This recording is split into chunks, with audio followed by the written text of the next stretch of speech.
A la mañana siguiente, el peso de lo sucedido me golpeó como un tractor de vendimia a toda velocidad. Mi móvil no paraba de vibrar con mensajes, algunos de felicitación, otros especulativos. Incluso mis compañeros de trabajo, que solo me habían visto como parte del equipo de marketing, ahora me miraban de manera diferente. Evité responder a cualquiera. Mis padres intentaban actuar como si el abuelo hubiera hecho una broma inofensiva, pero podía ver la preocupación en sus ojos. Algo se había quebrado, y todos lo sentíamos. Me levanté temprano, incapaz de dormir más. Desde la ventana de mi apartamento en Logroño, podía ver cómo el sol comenzaba a iluminar los viñedos en la distancia, tierras que ahora, aparentemente, estaba destinada a dirigir. Preparé un café y me senté en el balcón, tratando de ordenar mis pensamientos. ¿Realmente quería esto? Nunca me había visto a mí misma como la directora de Bodegas Montero. Me gustaba mi trabajo en marketing, organizando catas, diseñando etiquetas, gestionando las redes sociales. Era buena en ello. Pero dirigir todo el negocio, eso era otro mundo. Quedé con el abuelo para comer ese domingo en Casa Toni, su restaurante favorito en el casco antiguo. Llegué primero y elegí una mesa en la terraza. Cuando el abuelo apareció, caminando con su bastón pero manteniendo esa postura erguida que siempre lo había caracterizado, sentí una mezcla de admiración y nerviosismo. Se sentó tranquilamente, imperturbable, como si no hubiera sacudido los cimientos de nuestra dinámica familiar. «He pedido un tempranillo joven para empezar», comenté, tratando de romper el hielo. «Buena elección», asintió mientras extendía la servilleta sobre su regazo. Aunque para los caracoles, un blanco de viura habría sido mejor. Típico del abuelo, siempre pendiente de los maridajes perfectos. Por un momento, todo pareció normal, como si estuviéramos en una de nuestras habituales comidas dominicales. Pero la ilusión se rompió cuando el camarero, Paco, se acercó y me dio una palmadita en el hombro. «Así que tú serás quien dirija Montero ahora», dijo con una sonrisa. Joaquín no ha parado de hablar de ello esta mañana en el bar. Mi mirada se clavó en el abuelo, que cortaba su pan con absoluta tranquilidad. «Ya veo que no has perdido el tiempo», murmuré cuando Paco se alejó. «¿Para qué esperar? Las noticias vuelan en La Rioja, Carmen. Mejor que lo sepan directamente de mí». Suspiré profundamente. «Abuelo, ¿te has parado a pensar si yo quiero esto? Si estoy preparada?» Él dejó el cuchillo y me miró directamente a los ojos. «Siempre fuiste tú, Carmen. Simplemente no lo sabías todavía», dijo, casi con ternura. Me explicó que durante años había observado cómo trabajaba, tomaba decisiones, navegaba por las crisis de la empresa con una gracia que le recordaba a sí mismo cuando era joven. Mis primos, más interesados en los beneficios que en el propósito, habían sido descartados hace tiempo en su mente. Incluso Javier, mi hermano, había demostrado más interés en expandirse internacionalmente que en mantener la esencia local que hacía única a nuestra bodega. ¿Recuerdas cuando tenías 12 años y me ayudaste a seleccionar las uvas?, preguntó mientras el camarero servía los caracoles. Separaste las que tenían moho sin que yo te lo dijera. Instintivamente sabías que no debían mezclarse con las buenas. Era sentido común, abuelo, respondí, aunque el recuerdo me trajo una sonrisa. No, era intuición. Lo mismo que te hizo sugerir que etiquetáramos las botellas del 2018 con esa imagen del viñedo después de la tormenta. Vendimos toda la producción en tiempo récord. A medida que avanzaba la comida, el abuelo desplegó un mapa mental de decisiones que yo había tomado a lo largo de los años, momentos que para mí habían sido insignificantes, pero que él había estado observando, evaluando, desde mi insistencia en contratar trabajadores locales hasta mi idea de organizar las catas bajo las estrellas durante el verano. No se trata solo de saber de vinos, Carmen. Se trata de entender el equilibrio entre tradición e innovación, de respetar las raíces mientras se mira al futuro. El cordero asado llegó a nuestra mesa, humeante y aromático. El abuelo lo cortó meticulosamente mientras continuaba. Tu primo Alejandro conoce cada centímetro de las viñas, es cierto. Sabe cuándo podar y cuándo cosechar. Pero tú entiendes por qué hacemos lo que hacemos. La filosofía detrás de cada botella. Bebí un sorbo de vino, sintiendo cómo el calor se extendía por mi garganta. ¿Y si no estoy a la altura? ¿Y si lo estás?, respondió él simplemente. El miedo es natural, Carmen. Yo también lo sentí cuando mi padre me entregó las llaves de la bodega. Pero el miedo no es malo si te empuja a ser mejor. Mientras compartíamos el postre, un flan casero con un toque de canela, el abuelo sacó un pequeño libro de cuero de su chaqueta y lo deslizó sobre la mesa. Mi diario de la bodega. Lo empecé cuando tenía tu edad. Quizás te ayude a entender el camino que tenemos por delante. Lo tomé con cuidado, sintiendo el peso de décadas de pensamientos y decisiones en mis manos. ¿Tenemos? Por supuesto. No voy a ninguna parte todavía. Estaré a tu lado durante la transición. Salí del restaurante mareada de emociones. El sol de la tarde caía sobre las calles empedradas del casco viejo, donde cada piedra parecía contener siglos de historia. Caminé sin rumbo, pasando junto a la catedral, deteniéndome frente a escaparates sin verlos realmente. Nunca había considerado tomar el control de la empresa. Me gustaba mi papel, era buena en él. Pero liderar, convertirme en la cara de todo lo que él había construido, eso era un universo diferente. Y sin embargo, ahora la puerta se había abierto. Y lo peor, no estaba segura de querer cerrarla. De camino a casa, pasé por la plaza del mercado donde los domingos se reunían los agricultores y artesanos locales. Me detuve frente a un puesto de quesos, recordando cómo el abuelo siempre decía que un buen queso curado de oveja era el acompañante perfecto para nuestra reserva. La vendedora, doña Carmina, me saludó efusivamente. La futura jefa. Tu abuelo pasó esta mañana presumiendo de nieta, me dijo mientras me ofrecía una muestra de queso. Siempre supo que serías tú, ¿sabes? Incluso cuando eras una chiquilla y venías con él a comprar. Esas palabras me acompañaron durante todo el camino de regreso. ¿Realmente el abuelo había estado preparándome durante años sin que yo lo supiera? ¿Había visto algo en mí que yo misma no veía? Al llegar a mi apartamento, abrí el diario del abuelo con manos temblorosas. En la primera página, con una caligrafía firme pero juvenil, había escrito: el vino no se hace en un día.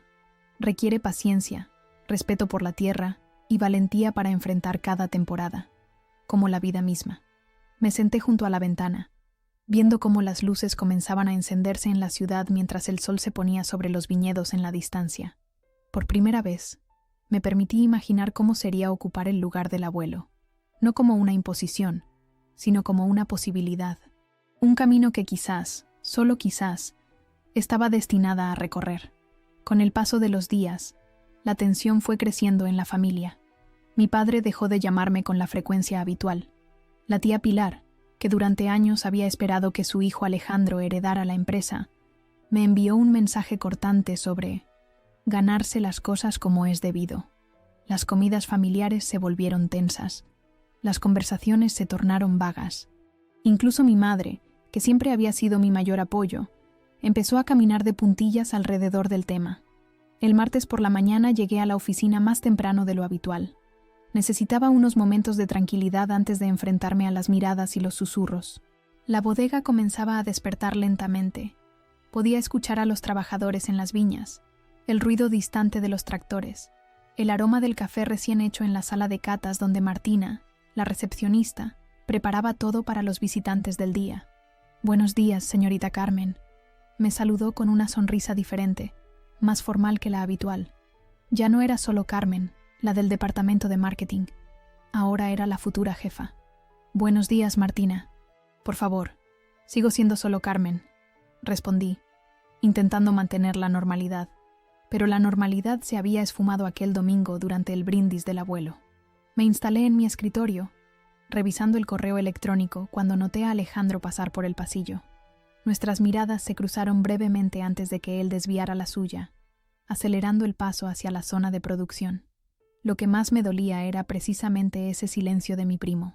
Habíamos crecido casi como hermanos, compartiendo desde cumpleaños hasta veranos trabajando en las viñas, pero después de la fiesta, me evitaba por completo. Era evidente que se sentía traicionado, aunque yo no hubiera tomado la decisión. Ahora era el símbolo de su exclusión.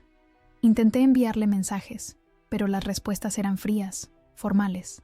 «Felicidades. Supongo que siempre fuiste tú». Esa frase me atormentaba más de lo que quería admitir. Durante la reunión de marketing de esa mañana, presenté las propuestas para la campaña de otoño como siempre lo había hecho. Sin embargo, Notaba cómo mis compañeros me miraban diferente. Elena, con quien solía bromear sobre los nombres pretenciosos de algunos vinos, ahora tomaba notas de cada palabra que decía. Luis, que nunca había dudado en criticar mis ideas, permanecía inusualmente callado. «¿Qué os parece si integramos más la historia familiar en la nueva etiqueta?», preguntó Sofía mirándome directamente.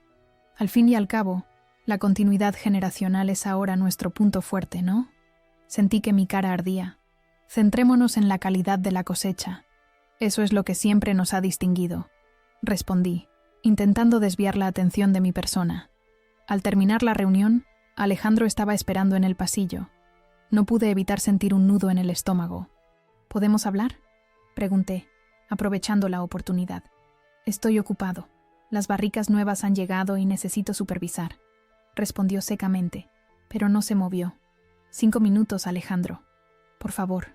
Suspiró profundamente y me hizo un gesto para que lo siguiera hasta el pequeño patio interior, donde los trabajadores solían descansar durante los descansos.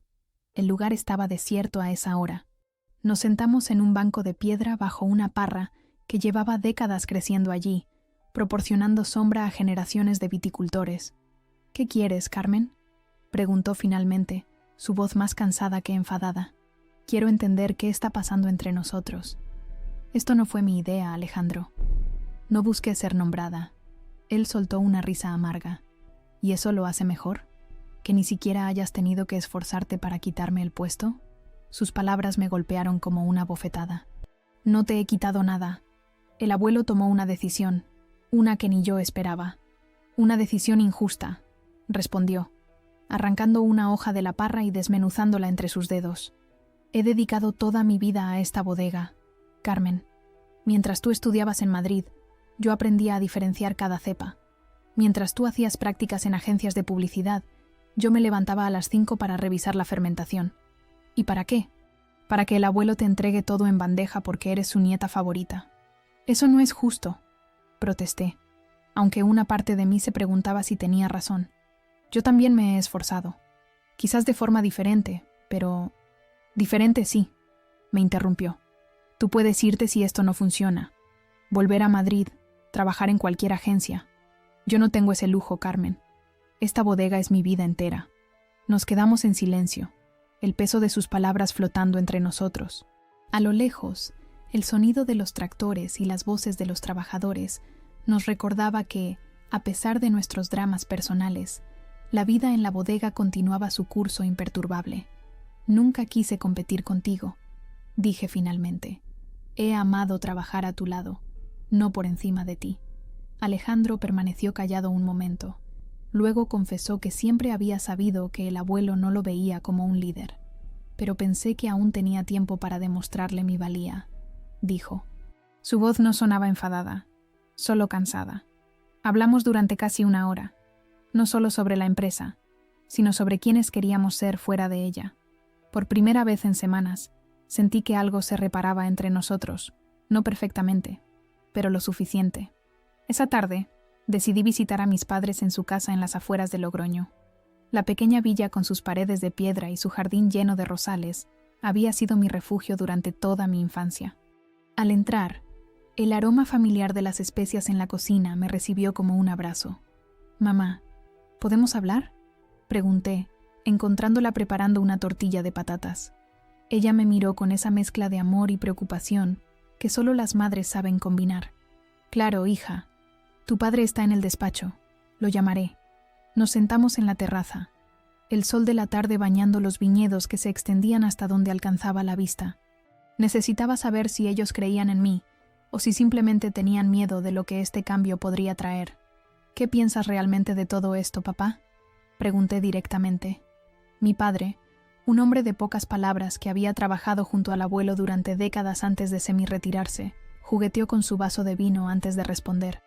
«Pienso que tu abuelo ve algo en ti que quizás tú misma no has visto todavía», dijo finalmente. «No es una decisión que haya tomado a la ligera, Carmen. Lo conozco mejor que nadie. Pero Alejandro tiene más experiencia, conoce cada centímetro de los viñedos. Y tú tienes una visión que va más allá de los viñedos», intervino mi madre. «Siempre he creído en ti, Carmencita, solo que no sabía que este camino llegaría tan pronto». Mi padre asintió añadiendo: Tienes la mente. Lo que importa ahora es si tienes la voluntad. Sus palabras no arreglaron todo, pero me dieron tierra bajo los pies. Durante la cena, hablamos de cómo había sido para ellos cuando tomaron sus propias decisiones difíciles. Mi padre me contó cómo, a pesar de ser el yerno y no llevar la sangre Montero, había tenido que ganarse el respeto de cada trabajador de la bodega. Mi madre compartió sus dudas cuando decidió dejar su carrera como profesora para ayudar en el negocio familiar. «El miedo no significa que no estés lista», dijo ella mientras servía el postre. «Significa que entiendes la importancia de lo que tienes entre manos». Al día siguiente, decidí visitar a la tía Pilar. No podía seguir evitando las conversaciones difíciles. Llegué a su casa con una botella de nuestro mejor reserva, el que sabía que era su favorito. Me recibió con cortesía fría, invitándome a pasar a un salón donde las fotografías familiares cubrían cada superficie disponible. «Sé que estás enfadada», comencé, sin rodeos. «No estoy enfadada, Carmen. Estoy decepcionada. No con tu abuelo, ni contigo. Con la situación». Hablamos durante horas. Me contó cómo ella misma había soñado una vez con dirigir la bodega, pero en aquella época no se consideraba apropiado que una mujer tomara ese papel. Cómo había depositado esas esperanzas en su hijo, viéndolo trabajar incansablemente para ganarse un lugar que ahora parecía inalcanzable. «No quiero ser la causa de esta fractura familiar», le dije sinceramente. Ella me miró con ojos cansados. «Las familias son complicadas, Carmen, especialmente cuando hay un negocio de por medio, pero somos Montero, encontraremos la manera». Al salir de su casa, el cielo estaba teñido de naranja y púrpura. Caminé entre los viñedos, tocando las hojas de las vides, sintiendo la tierra bajo mis pies. En medio de la confusión familiar, del cuestionamiento interno, comenzaba a emerger una certeza. Esta tierra, estas vides, esta herencia, eran tan mías como de cualquier otro. No por el anuncio del abuelo, sino por cada momento que había pasado amándolas, entendiéndolas, respetándolas. Quizás eso era lo que el abuelo había visto en mí después de todo. Tomé una excedencia del departamento de marketing, oficialmente para desarrollo personal, pero en realidad para entender si tenía lo necesario para liderar. Comencé a seguir el trabajo de los diferentes departamentos de la bodega, observando reuniones a las que nunca había sido invitada, tomando notas obsesivamente. Empecé a despertarme a las 5 de la mañana para leer casos de estudio empresariales, memorias sobre liderazgo y los informes internos que el abuelo había archivado durante décadas. Era como entrar en una dimensión completamente nueva. La primera semana la pasé en los viñedos, siguiendo a Manuel, el capataz que llevaba trabajando con mi familia desde antes de que yo naciera. A pesar de su inicial incomodidad por tenerme allí, «No es necesario que te ensucies las manos, señorita». Pronto establecimos una rutina. Cada mañana recorríamos juntos las hileras de vides, mientras él me explicaba los matices de cada parcela, cómo la orientación sur proporcionaba más sol a las uvas tempranillo, cómo la tierra arcillosa de la colina este retenía mejor la humedad durante los veranos secos. «Tu abuelo conoce cada piedra de esta tierra», me dijo un día mientras revisábamos un sector afectado por una plaga de hongos. «Pero lo más importante es que conoce su historia. Sabe por qué esta parcela da uvas más dulces que aquella, porque recuerda que aquí hubo un incendio hace 40 años que cambió los minerales del suelo». Aquellas palabras me resonaron profundamente. No se trataba solo de conocimientos técnicos, sino de memoria, de conexión con el pasado. La segunda semana la dediqué al área de producción. Madrugaba para estar presente cuando llegaban las uvas de la vendimia temprana. Observaba el proceso de selección, cómo los trabajadores más experimentados podían detectar con solo una mirada las uvas que no cumplían con los estándares. Tomé notas sobre los tiempos de fermentación, la temperatura de las bodegas subterráneas, los matices del roble francés frente al americano en las barricas. Fue durante una tarde en la sala de catas cuando ocurrió algo inesperado.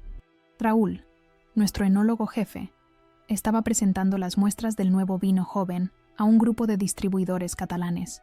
Yo me había sentado discretamente en un rincón, simplemente observando, cuando uno de los distribuidores hizo una mueca al probar la tercera muestra. «Hay algo, no sé, un regusto metálico que no me convence», comentó, mirando a Raúl. Vi cómo Raúl se tensaba ligeramente. Conocía esa muestra. Provenía de una parcela experimental donde estábamos probando un nuevo sistema de conducción de las vides. Era el proyecto favorito de Raúl, y sabía que había invertido muchas horas en él. Sin pensarlo, me levanté y me acerqué a la mesa. ¿Me permiten?, pregunté, tomando una copa. Olí profundamente, dejando que los aromas me envolvieran, y luego di un pequeño sorbo, manteniéndolo en mi boca, sintiendo cómo se desplegaba en mi paladar. Creo que lo que detecta no es un problema metálico, sino el carácter mineral del suelo de esa parcela. Es una característica distintiva, no un defecto. El distribuidor me miró con curiosidad. ¿Estás segura? Porque si es así, habría que comunicarlo adecuadamente. Los clientes podrían confundirlo con un defecto, como yo acabo de hacer. Tiene toda la razón, respondí. De hecho, creo que deberíamos replantear cómo presentamos este vino. No como un tempranillo tradicional, sino como una expresión única de ese terroir específico. Incluso podríamos crear una línea limitada, destacando precisamente esa mineralidad como su rasgo distintivo. La sala quedó en silencio por un momento. Luego, el distribuidor sonrió y asintió. Me gusta esa idea, muy original. Raúl me miró con una mezcla de sorpresa y respeto. Es una excelente sugerencia, Carmen. No fue gran cosa, pero fue la primera vez que sentí que podía pertenecer a ese espacio, no como una impostora, sino como alguien que realmente podía aportar algo valioso. Esa noche, mientras revisaba el diario del abuelo a la luz de una lámpara, encontré una entrada de 1978. A veces el defecto aparente es en realidad la oportunidad de crear algo único. El verdadero conocimiento no está en seguir las reglas, sino en saber cuándo romperlas. La tercera semana la dediqué a la parte administrativa y comercial. Pasé horas con Lucía, la directora financiera, repasando los libros de contabilidad, los márgenes de cada producto, los costes de producción y distribución. Me reuní con los equipos de ventas para entender los diferentes mercados, la estabilidad del mercado nacional frente a la volatilidad de las exportaciones, las particularidades de los clientes asiáticos frente a los norteamericanos. Una tarde, mientras revisaba los contratos con nuestros principales distribuidores, encontré una cláusula que me llamó la atención. Nuestro acuerdo con la cadena de hoteles Miralles estaba a punto de renovarse automáticamente por 5 años más, pero con los mismos precios que se habían negociado antes de la crisis. ¿Hemos revisado esto?, pregunté a Jorge, del departamento legal. Es un contrato estándar, respondió sin darle importancia. Lo renovamos cada 5 años sin problemas, pero los costes de producción han aumentado casi un 15% desde entonces. Estamos perdiendo margen. Jorge se encogió de hombros. Son clientes antiguos. Tu abuelo siempre ha dicho que la lealtad vale más que unos euros extra. Fruncí el ceño, no del todo convencida. Esa noche, busqué en el archivo digital cualquier información sobre la familia Miralles. Después de horas de investigación, encontré algo interesante. El actual director de compras de la cadena, Ernesto Miralles, había estudiado enología en Burdeos al mismo tiempo que mi abuelo, hace más de 50 años. No era solo un cliente, era un amigo. Al día siguiente, en lugar de enviar una fría notificación de revisión de precios, llamé personalmente a Ernesto. Hablamos durante casi 1 hora. Le expliqué la situación de la bodega, los aumentos en los costes de producción, pero también mi compromiso con mantener la calidad que había hecho que su cadena confiara en nosotros durante décadas. Entiendo perfectamente, Carmen, dijo finalmente. Joaquín y yo hemos hecho negocios con un apretón de manos durante más tiempo del que tú llevas viva. No necesitamos papeles para entendernos. Acordamos un aumento progresivo que beneficiaba a ambas partes, y además, Ernesto sugirió la posibilidad de organizar catas exclusivas en sus hoteles, lo que nos abriría las puertas a un nuevo público de alto poder adquisitivo. Cuando le conté al abuelo sobre la negociación, me miró con una mezcla de orgullo y sorpresa. «Has hecho exactamente lo que yo habría hecho», dijo, «pero a tu manera». Fue en ese momento cuando comprendí algo fundamental. No se trataba de llenar los zapatos del abuelo, sino de encontrar mi propio camino para honrar su legado. La 4ª semana llegó más rápido de lo que esperaba. Había acumulado cuadernos llenos de notas, ideas, observaciones. Una noche, Mientras miraba las luces de Logroño desde mi balcón, finalmente me permití contemplar el pensamiento. Quizás podría hacer esto, no por obligación o legado, sino porque tenía algo que ofrecer, algo propio. Esa realización no silenció la duda, pero me dio algo más fuerte: motivación. El viernes de esa semana, organicé una reunión con los jefes de cada departamento. No era una reunión oficial, sino un encuentro informal en la antigua sala de barricas que ahora usábamos para eventos. Había preparado una presentación con mis observaciones e ideas para el futuro de Bodegas Montero.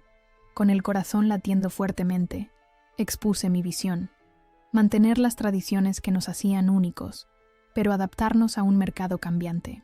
Hablé de sostenibilidad, de comercio justo con los agricultores locales, de nuevas tecnologías que podrían complementar, nunca reemplazar, nuestros métodos artesanales. Cuando terminé, hubo un momento de silencio. Luego, Raúl, el enólogo, levantó su copa. «Por Carmen Montero», dijo simplemente, «y por el futuro». Esa noche, al regresar a casa, sentí una extraña paz. No todas mis dudas habían desaparecido, pero algo había cambiado dentro de mí. Ya no me sentía como una impostora navegando en aguas desconocidas. Empezaba a ver un camino, mi camino, dentro de la bodega que llevaba nuestro apellido. Tomé una excedencia del departamento de marketing, oficialmente para desarrollo personal, pero en realidad para entender si tenía lo necesario para liderar. Comencé a seguir el trabajo de los diferentes departamentos de la bodega, observando reuniones a las que nunca había sido invitada, tomando notas obsesivamente. Empecé a despertarme a las 5 de la mañana para leer casos de estudio empresariales, memorias sobre liderazgo y los informes internos que el abuelo había archivado durante décadas. Era como entrar en una dimensión completamente nueva.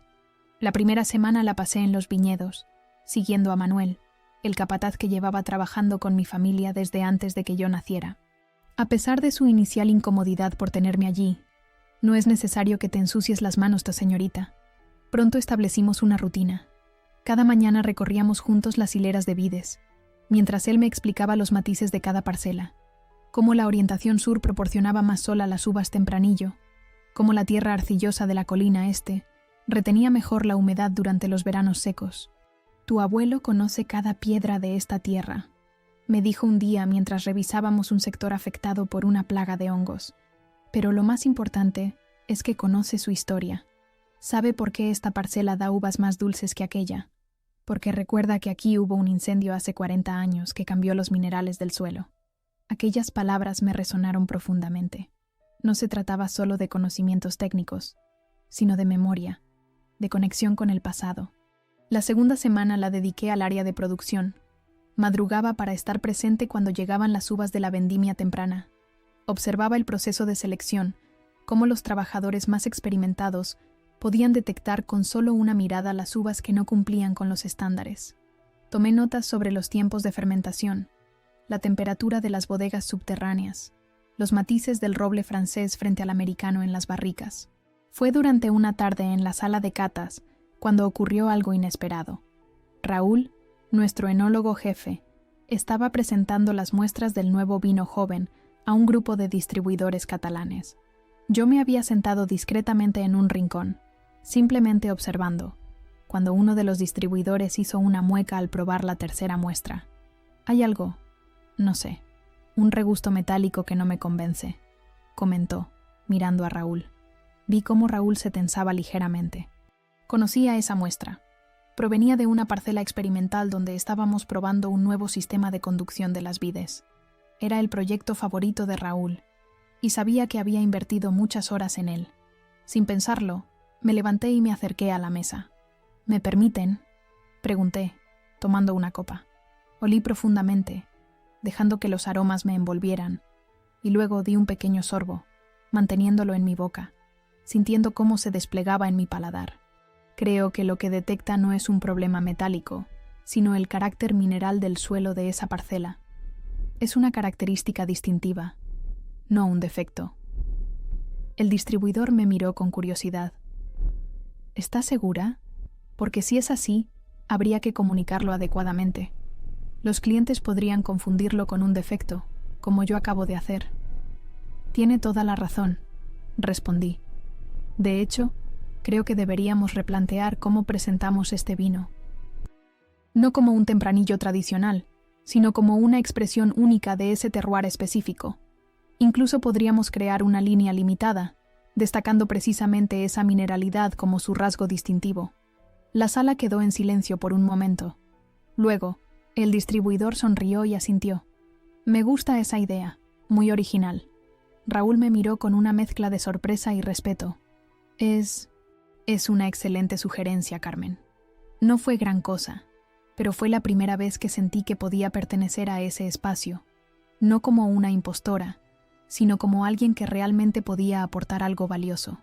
Esa noche, mientras revisaba el diario del abuelo a la luz de una lámpara, encontré una entrada de 1978. A veces el defecto aparente es en realidad la oportunidad de crear algo único. El verdadero conocimiento no está en seguir las reglas, sino en saber cuándo romperlas. La tercera semana la dediqué a la parte administrativa y comercial. Pasé horas con Lucía, la directora financiera, repasando los libros de contabilidad, los márgenes de cada producto, los costes de producción y distribución. Me reuní con los equipos de ventas para entender los diferentes mercados, la estabilidad del mercado nacional frente a la volatilidad de las exportaciones, las particularidades de los clientes asiáticos frente a los norteamericanos. Una tarde, mientras revisaba los contratos con nuestros principales distribuidores, encontré una cláusula que me llamó la atención. Nuestro acuerdo con la cadena de hoteles Miralles estaba a punto de renovarse automáticamente por 5 años más, pero con los mismos precios que se habían negociado antes de la crisis. ¿Hemos revisado esto?, pregunté a Jorge, del departamento legal. Es un contrato estándar, respondió sin darle importancia. Lo renovamos cada 5 años sin problemas, pero los costes de producción han aumentado casi un 15% desde entonces. Estamos perdiendo margen. Jorge se encogió de hombros. Son clientes antiguos. Tu abuelo siempre ha dicho que la lealtad vale más que unos euros extra. Fruncí el ceño, no del todo convencida. Esa noche, busqué en el archivo digital cualquier información sobre la familia Miralles. Después de horas de investigación, encontré algo interesante. El actual director de compras de la cadena, Ernesto Miralles, había estudiado enología en Burdeos al mismo tiempo que mi abuelo, hace más de 50 años. No era solo un cliente, era un amigo. Al día siguiente, en lugar de enviar una fría notificación de revisión de precios, llamé personalmente a Ernesto. Hablamos durante casi 1 hora. Le expliqué la situación de la bodega, los aumentos en los costes de producción, pero también mi compromiso con mantener la calidad que había hecho que su cadena confiara en nosotros durante décadas. Entiendo perfectamente, Carmen, dijo finalmente. Joaquín y yo hemos hecho negocios con un apretón de manos durante más tiempo del que tú llevas viva. No necesitamos papeles para entendernos. Acordamos un aumento progresivo que beneficiaba a ambas partes, y además, Ernesto sugirió la posibilidad de organizar catas exclusivas en sus hoteles, lo que nos abriría las puertas a un nuevo público de alto poder adquisitivo. Cuando le conté al abuelo sobre la negociación, me miró con una mezcla de orgullo y sorpresa. «Has hecho exactamente lo que yo habría hecho», dijo, «pero a tu manera». Fue en ese momento cuando comprendí algo fundamental. No se trataba de llenar los zapatos del abuelo, sino de encontrar mi propio camino para honrar su legado. La 4ª semana llegó más rápido de lo que esperaba. Había acumulado cuadernos llenos de notas, ideas, observaciones. Una noche, mientras miraba las luces de Logroño desde mi balcón, finalmente me permití contemplar el pensamiento. Quizás podría hacer esto, no por obligación o legado, sino porque tenía algo que ofrecer, algo propio. Esa realización no silenció la duda, pero me dio algo más fuerte: motivación. El viernes de esa semana, organicé una reunión con los jefes de cada departamento. No era una reunión oficial, sino un encuentro informal en la antigua sala de barricas que ahora usábamos para eventos. Había preparado una presentación con mis observaciones e ideas para el futuro de Bodegas Montero. Con el corazón latiendo fuertemente, expuse mi visión: mantener las tradiciones que nos hacían únicos, pero adaptarnos a un mercado cambiante. Hablé de sostenibilidad, de comercio justo con los agricultores locales, de nuevas tecnologías que podrían complementar, nunca reemplazar, nuestros métodos artesanales. Cuando terminé, hubo un momento de silencio. Luego, Raúl, el enólogo, levantó su copa. Por Carmen Montero, dijo simplemente, y por el futuro. Esa noche, al regresar a casa, sentí una extraña paz. No todas mis dudas habían desaparecido, pero algo había cambiado dentro de mí. Ya no me sentía como una impostora navegando en aguas desconocidas. Empezaba a ver un camino, mi camino, dentro de la bodega que llevaba nuestro apellido. Eventualmente, supe que no podía evitar a Alejandro para siempre. Lo llamé y le pedí que nos viéramos. Aceptó a regañadientes y nos encontramos en la pequeña ermita de San Gregorio, en lo alto de la colina que dominaba nuestros viñedos principales. Era un lugar especial para ambos. De niños, solíamos subir allí para merendar y planear travesuras mientras nuestros padres trabajaban en la vendimia. El aire entre nosotros era pesado cuando nos sentamos en el viejo banco de piedra, con vistas a los viñedos que se extendían como un mar verde y ordenado bajo el sol de la tarde. ¿Recuerdas cuando nos escapamos aquí durante la vendimia del 2003? Pregunté, intentando romper el hielo. El abuelo estaba furioso porque necesitaba todas las manos disponibles. Alejandro esbozó una sonrisa fugaz. Teníamos 12 años y pensábamos que nadie nos encontraría. Menuda bronca nos cayó. Pero al final nos dejó quedarnos aquí toda la tarde, vigilando desde arriba por si venía alguna tormenta, añadí, recordando cómo el enfado del abuelo se había transformado en una lección sobre responsabilidad. Nos quedamos en silencio un momento, perdidos en recuerdos compartidos que parecían pertenecer a otra vida. Finalmente, tomé aire y abordé el verdadero motivo de nuestro encuentro. Quiero que sepas que nunca busqué competir contigo, Alejandro. Nunca imaginé que el abuelo me elegiría a mí, y siento mucho cómo se ha desarrollado todo. Él permaneció callado un rato, arrancando distraídamente briznas de hierba. No es solo por el puesto, Carmen, dijo finalmente. Es por lo que significa. Toda mi vida he estado preparándome para esto. ¿Sabes lo que es tener un único propósito desde que tienes uso de razón? Su voz no era acusatoria, sino cansada, casi resignada. Me rompió el corazón verlo así. Lo peor es que parte de mí siempre supo que esto podía pasar, continuó. La forma en que el abuelo te miraba cuando hacías preguntas sobre la bodega, cómo guardaba recortes de tus proyectos universitarios, pero me decía a mí mismo que si trabajaba lo suficientemente duro, si conocía cada detalle del proceso, si me ganaba el respeto de los trabajadores, quizás entonces me vería como a ti, Alejandro. El abuelo te respeta enormemente. Todos lo hacemos. Nadie conoce los viñedos como tú. Conocer no es lo mismo que dirigir, respondió con una sonrisa triste. Durante estas semanas he estado pensando mucho. Quizás el abuelo tiene razón. Quizás soy mejor en el campo que en los despachos. Me sorprendió su sinceridad.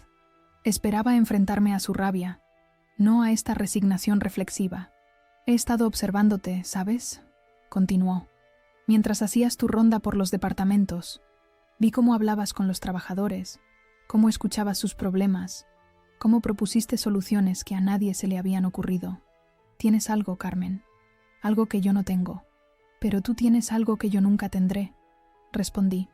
Un conocimiento profundo, visceral, de cada centímetro de esta tierra. Sabes exactamente cuándo una cepa está enferma con solo mirarla. Puedes predecir la calidad de una cosecha meses antes que nadie.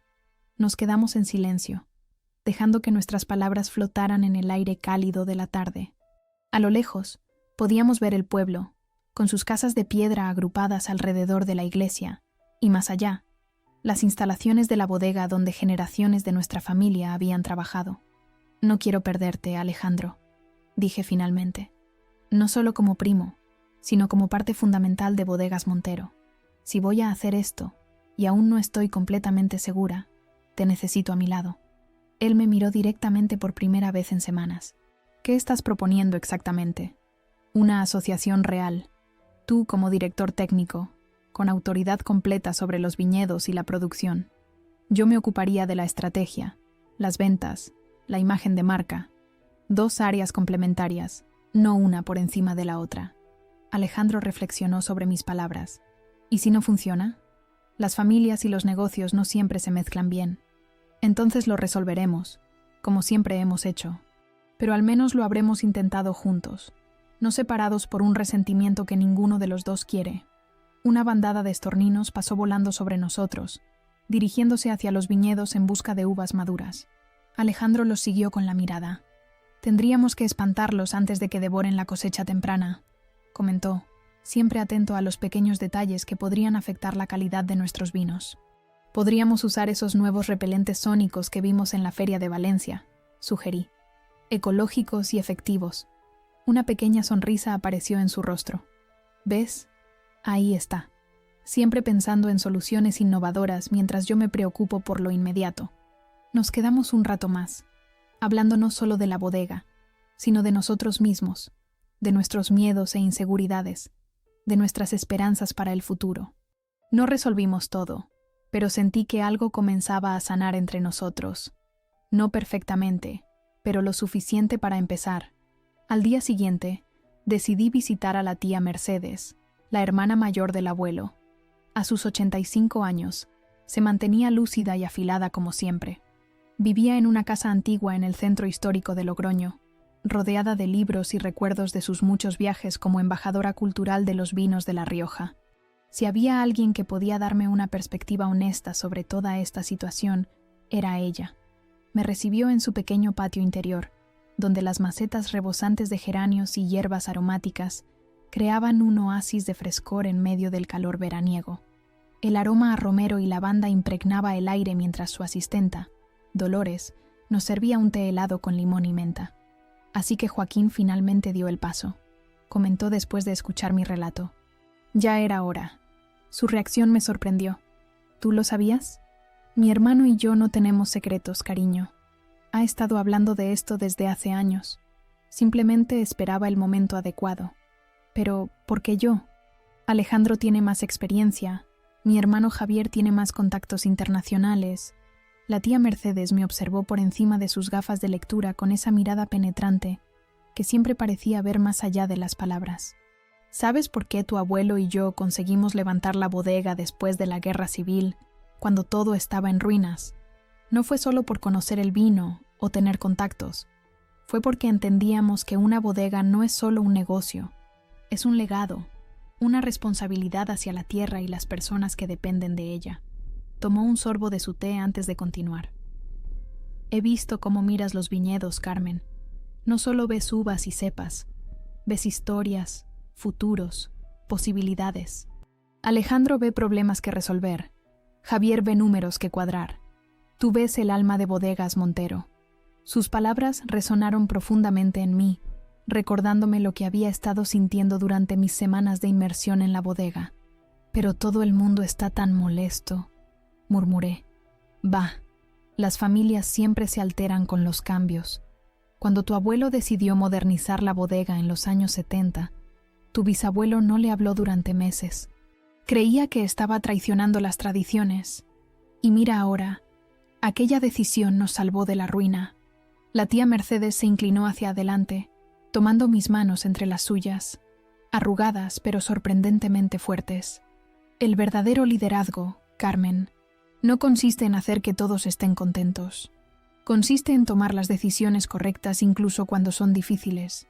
Tu abuelo lo sabe, y creo que tú también lo sabes. Esa tarde, mientras regresaba a casa, sus palabras me acompañaron como una brújula interna. Quizás el problema no era si yo era capaz de dirigir la bodega, sino si estaba dispuesta a aceptar la responsabilidad que conllevaba, incluido el descontento inicial de algunas personas que amaba. La semana siguiente, organicé una cena familiar en mi apartamento. Algo informal pero significativo. Invité a mis padres, a Alejandro y sus padres, a mi hermano Javier, que vino expresamente desde Madrid, y por supuesto, al abuelo. Preparé platos sencillos pero significativos. El cordero asado que la abuela solía hacer para las celebraciones, patatas a la riojana siguiendo la receta familiar, y para el postre, el flan de queso que siempre pedíamos de niños. Cuando todos estuvieron sentados alrededor de mi mesa, con copas de nuestro reserva especial, respiré hondo y compartí lo que había estado pensando. Estos días he aprendido mucho sobre nuestra bodega, sobre nuestro legado familiar. He visto de primera mano el trabajo y la pasión que cada uno de vosotros aporta. Y he entendido que Bodegas Montero no es una sola persona. Somos todos nosotros juntos. Les hablé de mi propuesta para trabajar en colaboración con Alejandro, de mis ideas para integrar la innovación de Javier en mercados internacionales, de cómo quería mantener a mis padres involucrados en las decisiones estratégicas. No sería yo sola tomando el relevo, sino un verdadero esfuerzo familiar donde cada uno aportaría sus fortalezas. No puedo prometer que será fácil, concluí, pero puedo prometer que honraré lo que habéis construido mientras miramos hacia el futuro juntos. Hubo un momento de silencio, y luego, para mi sorpresa, fue la tía Pilar quien habló primero. Brindo por eso, dijo, levantando su copa, por la nueva generación de Bodegas Montero. Uno a uno, todos se unieron al brindis, incluso Alejandro, con una sonrisa cauta pero genuina. El abuelo fue el último, y cuando nuestras miradas se encontraron por encima de las copas, vi en sus ojos algo que me dio fuerzas, confianza. Esa noche, mientras despedía a mis invitados, sentí que algo fundamental había cambiado. Las tensiones no habían desaparecido completamente, pero había una nueva claridad, un propósito compartido que empezaba a tomar forma. Y yo estaba lista para dar el siguiente paso. El anuncio oficial llegó un jueves lluvioso de octubre. Me encontraba frente a la junta directiva de la empresa, con el corazón latiendo fuertemente bajo mi traje sastre color burdeos, y leí el comunicado que el abuelo había escrito y que luego habíamos revisado juntos. A partir de hoy, Carmen Montero comenzará su transición como la próxima directora general de Bodegas Montero. Las palabras resonaron por la sala, y sentí todo su peso asentarse sobre mis hombros. Había caras escépticas. No todos aplaudieron, pero algunos sí lo hicieron, y eso importaba. Había elegido este camino, no porque fuera lo esperado, sino porque había encontrado la razón dentro de mí misma. Durante las semanas siguientes, me reuní con los equipos, escuché más de lo que hablé, y comencé a esbozar una visión que era tanto innovadora como profundamente arraigada en los valores que mi abuelo había inculcado. No fue fácil, pero sentí algo poco familiar. Alineación. Ya no estaba fingiendo. La primera prueba real llegó apenas 3 semanas después del anuncio. Estábamos en plena vendimia tardía, recolectando las uvas para nuestro vino dulce especial, cuando una tormenta inesperada amenazó con arruinar lo que quedaba por recoger. Desde la oficina principal, observé a través de las ventanas cómo el cielo se oscurecía rápidamente. Alejandro entró, empapado y preocupado. «Tenemos un problema», dijo sin preámbulos. «La previsión dice que la lluvia durará al menos 2 días. Si esperamos, perderemos la cosecha por la podredumbre. ¿Y si adelantamos la recogida? ¿Tenemos suficiente personal?», pregunté, ya calculando mentalmente los recursos disponibles. La mayoría de los temporeros ya se han ido. Solo quedan los fijos, y no son suficientes para recoger todo antes de que empeore, respondió, pasándose una mano por el pelo mojado. Miré el reloj. Eran las 3 de la tarde. Tomé una decisión rápida. Llama a los encargados. Diles que ofrezcan pago doble a cualquiera que pueda venir esta tarde y mañana. Contacta con las bodegas vecinas. Quizás tengan personal que puedan prestarnos.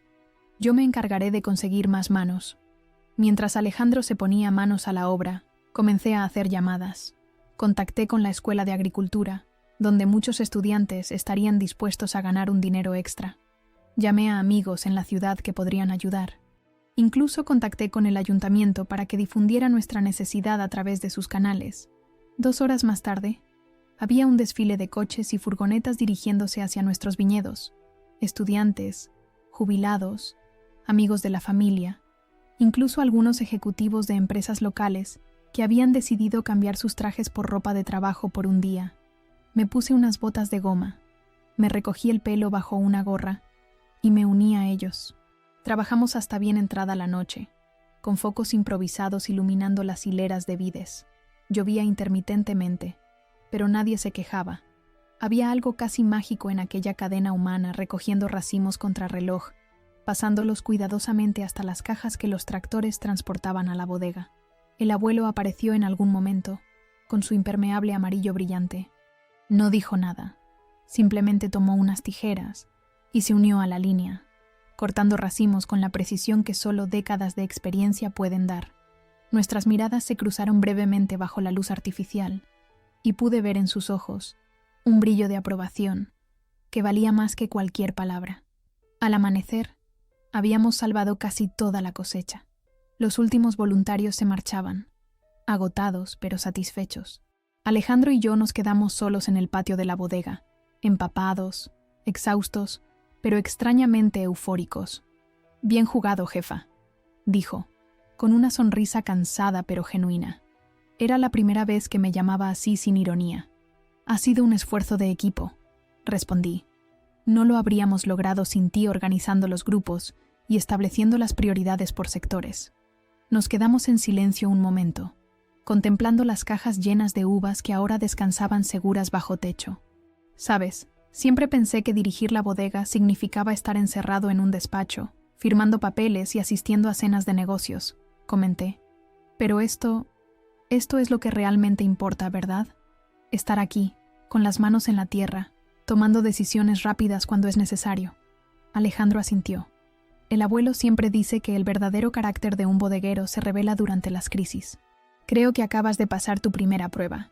Aquella noche, mientras me daba una ducha caliente para quitar el barro y el cansancio, reflexioné sobre lo ocurrido.